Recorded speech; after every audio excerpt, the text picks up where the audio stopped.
یہ ہو گیا.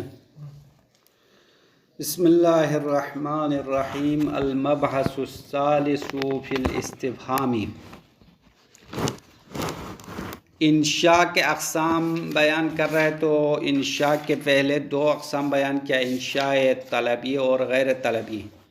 پھر انشاء طلبی کے 5 اقسام ہے اور ان 5 اقسام کو 5 مباحث میں بیان کرنے کا وعدہ کیا صاحب کتاب نے. تو مبحث اول امر کے بارے میں، مبحث ثانی نہی کے بارے میں تھا، اب مبحث ثالث استفہام کے بارے میں ہے. بس یہ امر و نہی استفہام یہ سب کیا ہے، انشاء طلبی کے اقسام ہے، طلب کے لیے استعمال کرتے ہیں. تو استفہام کا حقیقی معنی کیا ہے؟ استفہام ہوا طلب العلم بشیء لم یکن معلوما من قبل. ہاں، یہ یہاں استفہام کی تعریف کی ہے اور پہلے کئی کتابوں میں آپ کو سمجھایا تھا الاستفہام طلب الفہمی. یہ معنی کیا تھا نا استفہام کا معنی. تو کیونکہ استفہام صیغے کے اعتبار سے کیا ہے، باب استفعال ہے. باب استفعال اکثر معنی اس کا جو زیادہ کثیر الاستعمال معنی ہے وہ طلب کے لیے ہے.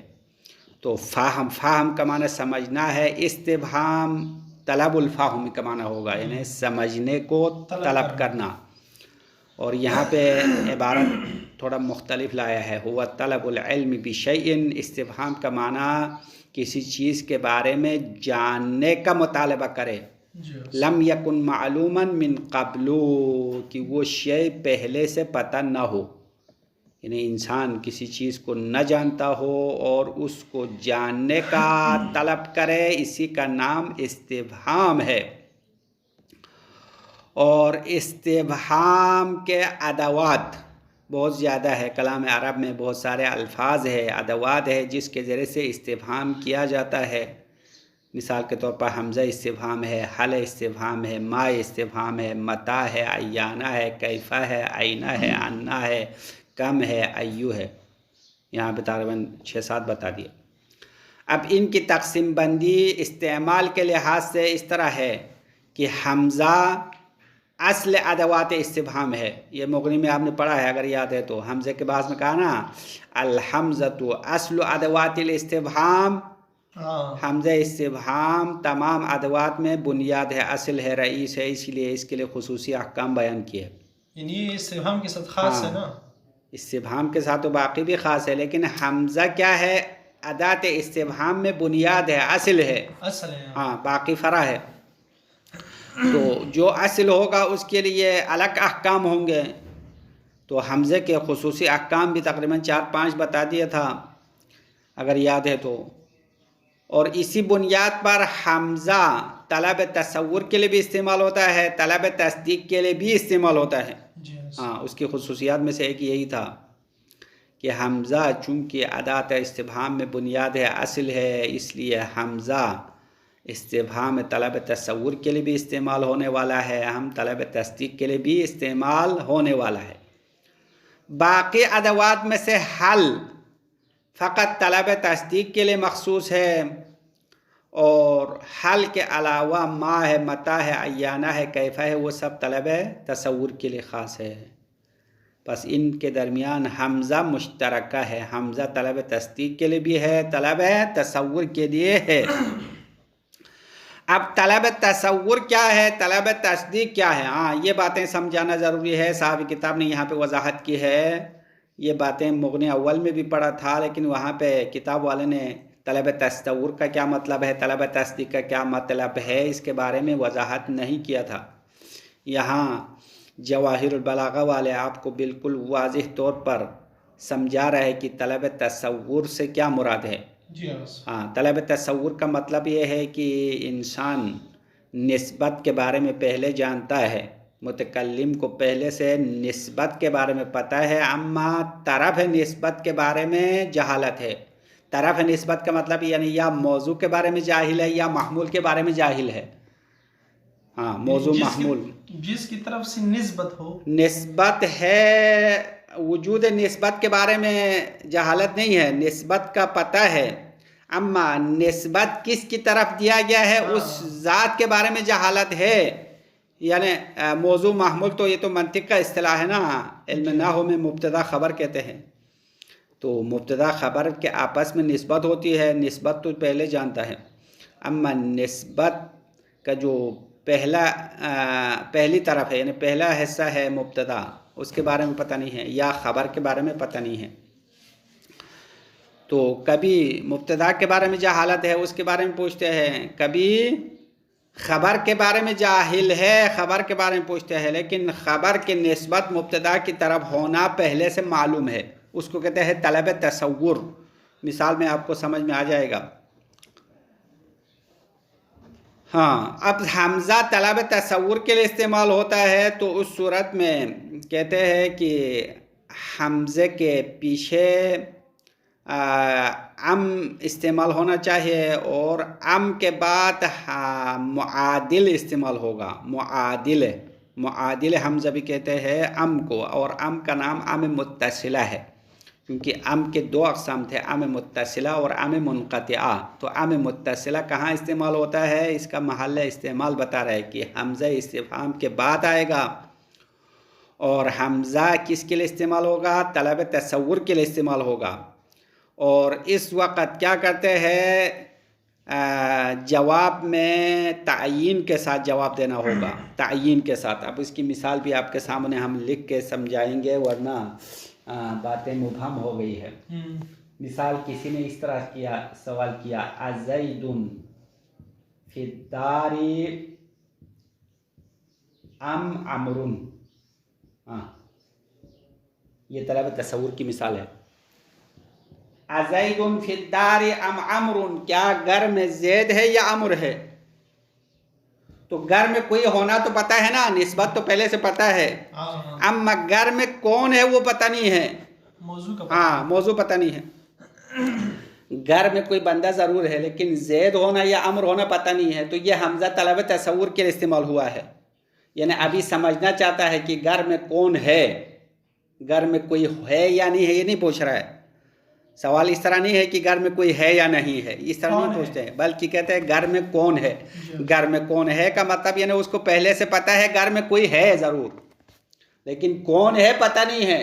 اس وقت حمزہ طلب تصور کے لیے استعمال کیا ہے، اور حمزے کے بعد کیا ہے، ام آیا نا. دیکھو ام نظر آ رہا نہیں، اس ام کو کیا کہتے ہیں، ام متصلہ کہتے ہیں. ام کے بعد جو عمرون آیا ہے اس کو معادل کہتے ہیں. معادل یعنی وہ زید کے بدلے میں ہے. معادل کا معنی اس کا نعم البدل ہے، بدل ہے. اب اس کا جواب کیسا آئے گا، حمزہ طلب تصور کے لیے جب استعمال ہو تو جواب تعیین کے ساتھ آئے گا. جواب بالتعیین ہے، معین کریں گے، یا زید کہیں گے. ہاں، تو جواب میں کہیں گے اگر زید گھر میں ہونا پتہ ہو تو زیدون کہیں گے، اگر عمرو ہونا پتہ ہو تو عمرون کہیں گے. یہاں پہ نعم اور لا کا جواب دینا غلط ہے. نعم یا لا یہ صحیح نہیں ہے. کیوں صحیح نہیں ہے، کیونکہ یہاں اصل میں گھر میں کوئی ہونا تو پہلے سے پتہ ہے نا. اب آپ نعم کہیں گے تو پھر کیا کچھ بھی سمجھ میں نہیں آئے گا کہ ہاں تو کیا، کس چیز کا ہاں. لا کا معنی یعنی لا نہیں کا معنی. تو یہاں پہ تعیین کے ساتھ جواب دینا ہوتا ہے کہ گھر میں زید ہو تو زیدون کہیں گے، اگر عمرو ہو تو عمرون کہیں گے. بس یہ صورتحال ہے حمزہ طلب تصور کے لیے ہونے کی صورت میں. اور حمزہ طلب تصدیق کے لیے ہو تو حمزہ طلب تصدیق کے لیے ہونے کی صورت میں کیا صورتحال ہے. پہلے طلب تصدیق کا مطلب سمجھو. طلب تصدیق کا مطلب یہ ہے کہ موضوع اور محمول، مسند اور مسند الیہ پہلے سے پتہ ہے، اما نسبت کے بارے میں جہالت ہے. طلب تصور میں کیا ہوتا تھا، نسبت پہلے سے پتہ تھا، موضوع اور محمول کے بارے میں جہالت تھا. لیکن یہاں پہ الٹ ہو جائے گا، نسبت کے بارے میں جہالت ہے، موضوع محمول پتہ ہے. اس صورت میں حمزہ طلب تصدیق کے لیے آئے گا. طلب تصدیق کے لیے ہونے کی صورت میں جواب میں نعم کہیں گے یا لا کہیں گے. اور ایک اور فرق یہ ہے کہ یہاں جملے فعلیہ زیادہ استعمال ہوتا ہے. اگر طلب تصدیق کے لیے ہو تو حمزے کے بعد جملہ فعلیہ زیادہ آئے گا، جملہ اسمیہ کم آئے گا. اور کہتے ہیں کہ ام بھی استعمال نہیں ہوگا. طلب تصدیق کے لیے ہونے کی صورت میں حمزے کے بعد ام استعمال نہیں ہوتا ہے. اگر ہو جائے تو وہ ام منقطعہ ہوگا. ام متصلہ طلب تصور والے حمزے کے بعد آئے گا. طلب تصدیق کے بعد اگر ام آ جائے تو اس ام کا نام کیا ہے؟ ام منقطعہ ہے. ام منقطعہ بل کا معنی دیتا ہے، بل کی کا معنی دے گا. جی اب یہ مطالب تو یہاں تک بتا دیا. اس کے بعد درمیان میں ایک اور مطلب ہے، وہ بھی خلاصہ بتا دوں. اس کے بعد عبارت پڑھیں گے کہ حمزہ اگر طلب تصور کے لیے ہو، اگر حمزہ طلب تصور کے لیے ہو تو اس کے استعمال کا طریقہ، ایک تو اس کے بعد حمزہ آنا چاہیے، نہیں اس حمزے کے بعد کیا آنا چاہیے؟ ام آنا چاہیے. حمزہ تو پہلے آئے گا، بعد میں ام آئے گا. اور حمزے کے فوراً بعد وہی چیز آنی چاہیے جس کے بارے میں پوچھا جاتا ہے، یعنی مسئول عنہ، جس چیز کے بارے میں سوال کیا جائے گا وہ حمزے کے فوراً بعد آنا چاہیے، فاصلہ نہیں ہوگا. اب اس کی 3 حالت یہاں پہ 3-4 حالت بتا دیا ہے کہ ایک دفعہ آپ مسند کے بارے میں جہالت ہے تو حمزے کے فوراً بعد مسند کا ذکر کرنا چاہیے. اگر مسند الیہ کے بارے میں جہالت ہے تو حمزے کے فوراً بعد مسند الیہ کا ذکر ہونا چاہیے. اگر مفعول کے بارے میں جہالت ہے تو مفعول حمزے کے فوراً بعد ذکر ہوگا. سب مثالیں کتاب میں عبارت میں ہے، ابھی زبانی ہم بطور فہرست آپ کو بتا رہے ہیں. اگر حال کے بارے میں جہالت ہو تو حمزے کے فوراً بعد حال کا ذکر ہوگا. اگر ظرف کے بارے میں جہالت ہے تو حمزے کے فوراً بعد ظرف کا ذکر ہوگا. بس یہ حمزہ طلب تصور کے طریقے ہیں، استعمال کے طریقے. اب عبارت دیکھ لو. المبحث الثالث فی الاستفہام. انشاء طلبی کے اقسام میں سے تیسرا قسم، تیسری گفتگو استفہام کے بارے میں ہے. الاستفہام هو طلب العلم بشیء. استفہام کا مطلب ہے کسی چیز کے بارے میں جاننے کا مطالبہ کرنا. لم یکن معلوما من قبل، اور وہ چیز پہلے سے معلوم نہیں ہے. اگر پہلے سے معلوم ہے تو پھر طلب علم معنی نہیں رکھتا ہے نا، اس وقت تحصیل حاصل ہو جائے گا. اگر پہلے سے معلوم شدہ چیز کے بارے میں پوچھے تو استفہام کا مجازی معنی کچھ اور معنی لینا پڑے گا. استفہام کا معنی حقیقی نہیں ہے، اسی لیے استفہام حقیقی کے لیے ضروری ہے پہلے سے وہ چیز معلوم نہ ہو. وذالک بأداة من احدى ادواته الآتیة. وذالک، اور یہ طلب العلم کچھ ابزار اور آلات کے ذریعے سے ہوگا. من احدى ادواته الآتیہ، استفہام کے آنے والے ادوات میں سے، ادات استفہام میں سے کسی ادات کے ذریعے سے طلب العلم کرے گا. وہی وہ ادوات کیا ہے؟ الحمزۃ 1، و حل 2، و ما 3، و متی 4، و ایانہ 5، و کیفہ 6، و آئینہ 7، و انا 8، و کم 9 ہو گیا، و ایو 10 ہو گیا. یہاں 10 الفاظ بیان کیا. یہ ادوات استفہام ہے، ان میں سے کوئی استعمال کرے گا. وتنقسم بحسب الطلب الى 3 اقسام. اور یہ ادوات استفہام طلب کے اعتبار سے 3 اقسام کی طرف تقسیم ہوتے ہیں. نمبر 1، ما یطلب به التصور تارۃ والتصدیق تارۃ اخرى. ادوات استفہام میں سے ایک حمزہ ہے. حمزہ ایسا ادوات ہے جس کی ذریعے سے ایک مرتبہ طلب تصور کیا جاتا ہے، وہ طلب تصدیق ہوگا تارتن اخرى، دوسری مرتبہ. ما یطلب به تصور تارتن، ایک مرتبہ اس کے ذریعے سے تصور کا طلب ہوتا ہے. وہ تصدیق تارتن اخرى، یعنی ما یطلب به تصدیق تارتن اخرى، دوسری مرتبہ اسی ادات کے ذریعے سے طلب تصدیق بھی ہوتا ہے. وهو الحمزۃ، وہ حمزہ ہے. تو کیا ہوا؟ حمزہ مشترک ہے، طلب تصدیق و طلب تصور دونوں کے لیے آتا ہے. کیونکہ حمزہ اصل ہے، اس لیے حمزے میں آزادی ہے، کوئی قید نہیں ہے. تصور کے ساتھ یا تصدیق کے ساتھ مقید نہیں ہے، بلکہ یہ آزاد ہے. نمبر 2، ما یطلب به التصدیق فقط وهو حل. وہ ادات استفہام فقط اور فقط طلب تصدیق کے لیے خاص ہے. وہ کیا ہے؟ حل ہے. نمبر 3، ما یطلب به التصور فقط. وہ ادوات میں سے ایسے ادات ہے جس کے ذریعے سے فقط اور فقط تصور کو طلب کیا جاتا ہے. وهو بقیۃ الفاظ الاستفہام الآتیہ. وہ آنے والے باقی ادات استفہام ہے جو طلب تصور کے لیے خاص ہے. اب ایک ایک کر کے ہر ادات کے بارے میں تفصیل بتا رہا ہے. نمبر 1 الحمزہ. حمزہ ادات استفہام میں اصل اور بنیاد ہے اور یہ طلب تصور تصدیق دونوں کے لیے آتا ہے. یطلب بالحمزتی یطلب بالحمزتی احد امرین. حمزے کے ذریعے سے دو چیزوں میں سے ایک کو طلب کیا جاتا ہے. تصور او تصدیق. یا تصور طلب کیا جائے گا یا تصدیق طلب کیا جائے گا. نمبر 1 فالتصور. طلب تصور کا مطلب بتا رہے ہوا ادراک المفردی. مفرد کو درک کرنا مقصد ہے، نسبت درک کرنا مقصد نہیں ہے.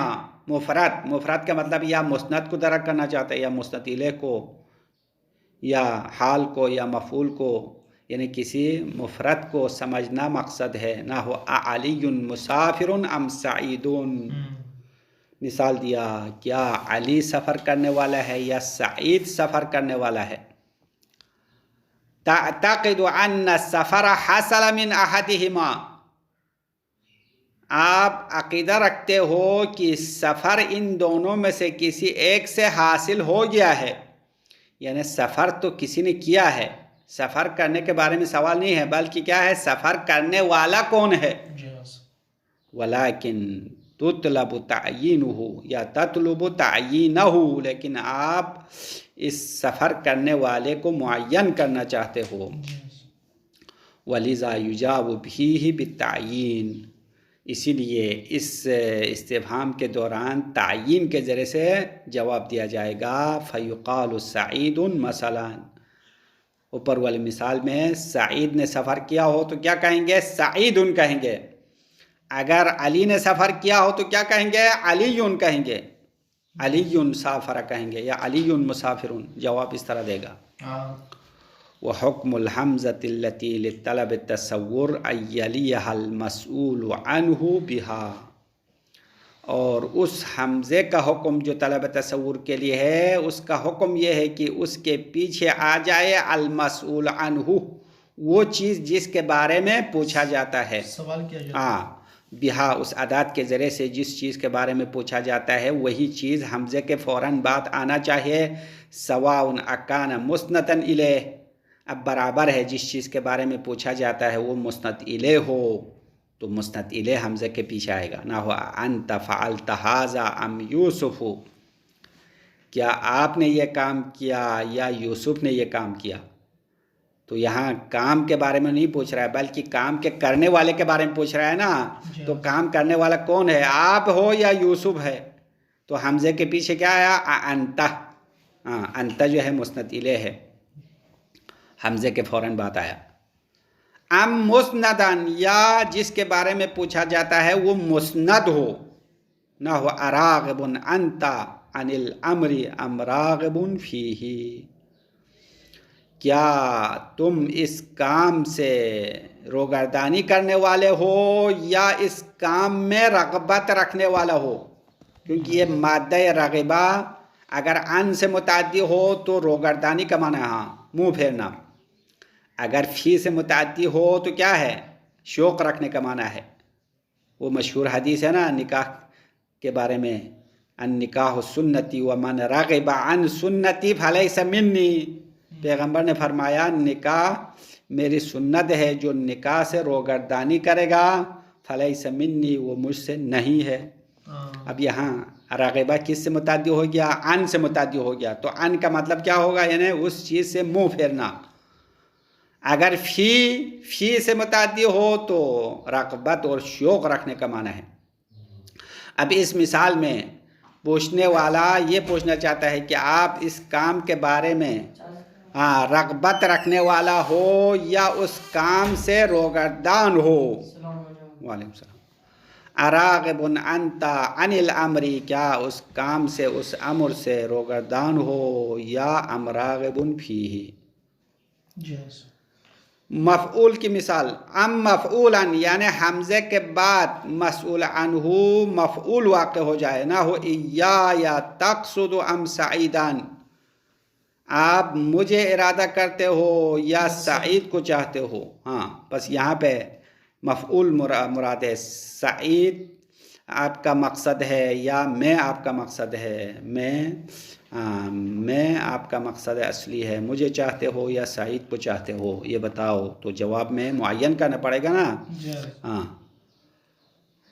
ام حالن یعنی حمزے کے پیچھے مسئول عنہ حال واقع ہونے کی مثال ہے. نہ ہوا اراکبن حضرت ام ماشین، آپ رکوب کی حالت میں حاضر ہو چکے ہو یا چلتے ہوئے. ماشین پیدل چلتے ہوئے آئے ہو یا رکوب کی حالت میں. تو حالت کے بارے میں پوچھنا چاہ رہے ہیں، کس حالت میں آپ آئے ہو.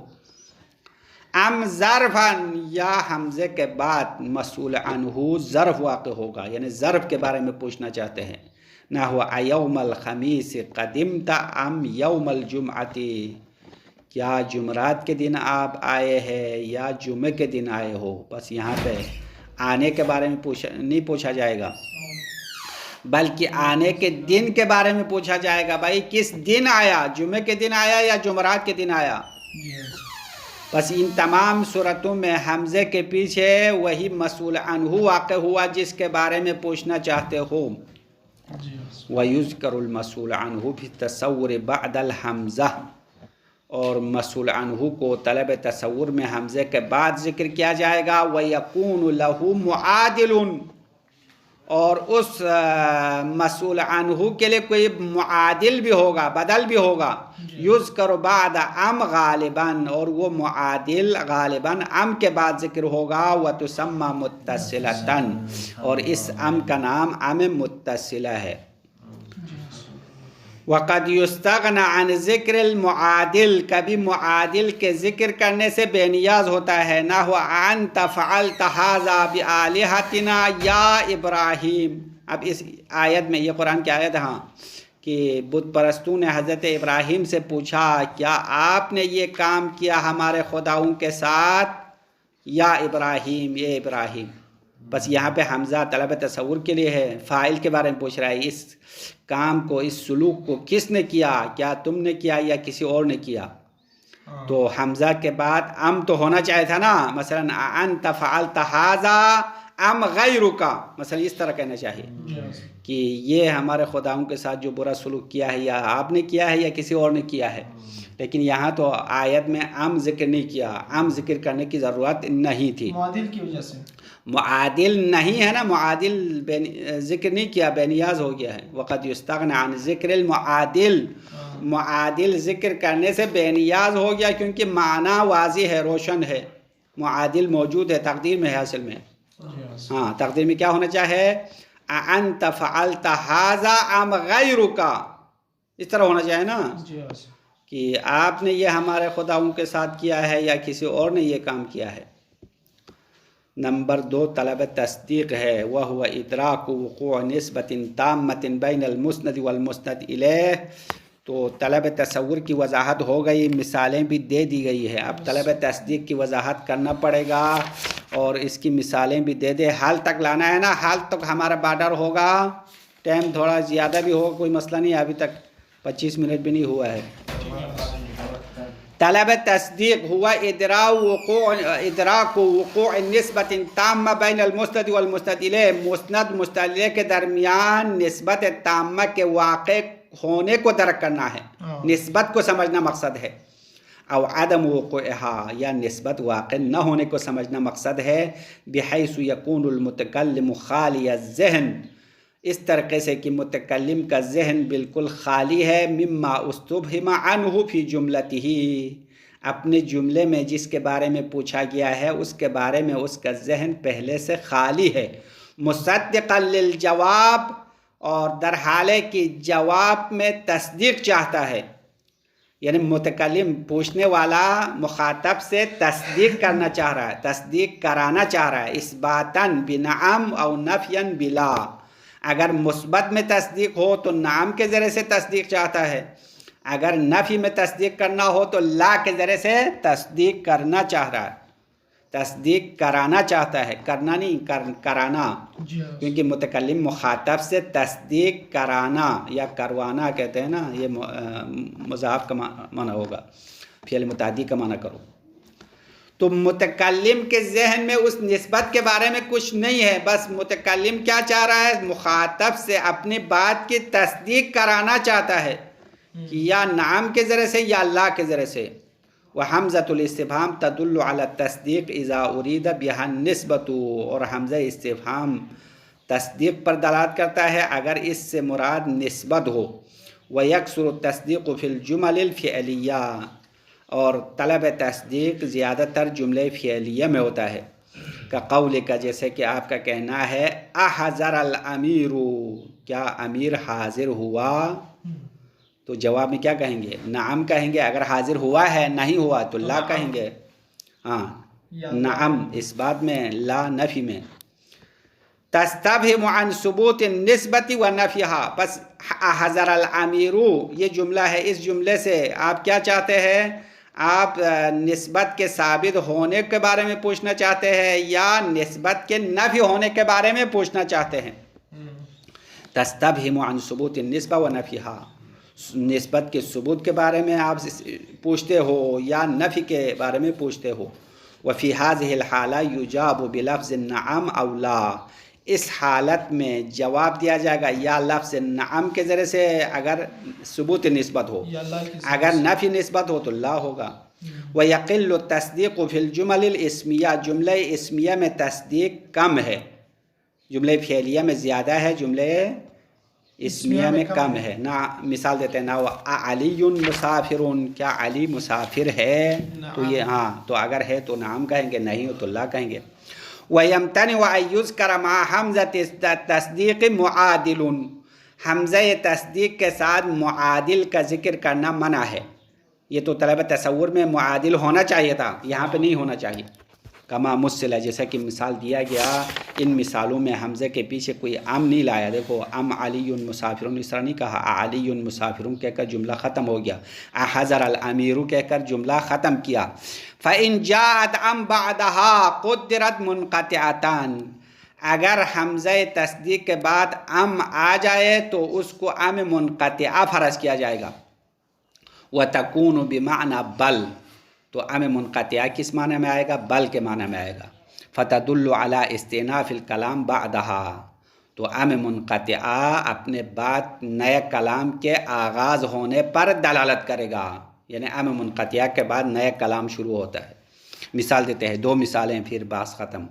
کا قول ہی، جیسا کہ شاعر کا قول ہے، وَلَسْتُ أُبَالِي بَعْدَ فَقْدِي مَالِكًا اموتی نائن ام ہوا الان واقع. شاعر کہہ رہا ہے کہ وَلَسْتُ أُبَالِي، مجھے پرواہ نہیں ہے، بعد فقدی مالکن، مالک کے فاقد ہونے کے بعد، یعنی مالک کے دنیا سے جانے کے بعد میرے لیے کوئی پرواہ نہیں ہے. اموتی نائن، میری موت نزدیک ہو، ام ہوا الان واقع ہو، یا موت ابھی واقع ہو، مجھے کوئی پرواہ نہیں ہے. تو یہاں پہ شاید مثال ام جو آئے نا، ام ہوا الان واقع، یہ ام بمانے بل ہے، بل ہوا الان واقع، بلکہ ہاں، بلکہ موت ابھی واقع ہو جائے. وَنَحْوُ، دوسری مثال دیتے ہیں، نَحْوُ هَلْ يَسْمَعَنَّ النَّظْرَ إِن نَادَيْتُهُ، کیا نظر سنتا ہے ان نادیتہ، جب میں اس کو پکاروں، اگر میں اس کو پکاروں تو وہ سنے گا. ام کیف یسمع میت لا ینطق، کیا کوئی وہ مردہ سنے گا جو نہیں بول سکتا ہے. ام کیف یسمع میت، کیسے میت سنے گا؟ کیفا کا معنی کیسے، حالت کے بارے میں پوچھتے ہیں. کیا میت سنے گا؟ لا ینطق، جو بول نہیں سکتا. میت بول بھی نہیں سکتا ہے، سن بھی نہیں سکتا ہے نا. ہاں، تو جو سن سکتا ہے وہ بول بھی سکتا ہے. بس یہاں پہ شاید مثال ام کیفا میں جو ام ہے نا، ام بمانے بل ہے، بل کیف یسمع میت، بلکہ میت کیسے سنے گا، لا ینطق، جو نہیں بول سکتا. وصلی اللہ علی محمد و آلہ الطاہرین.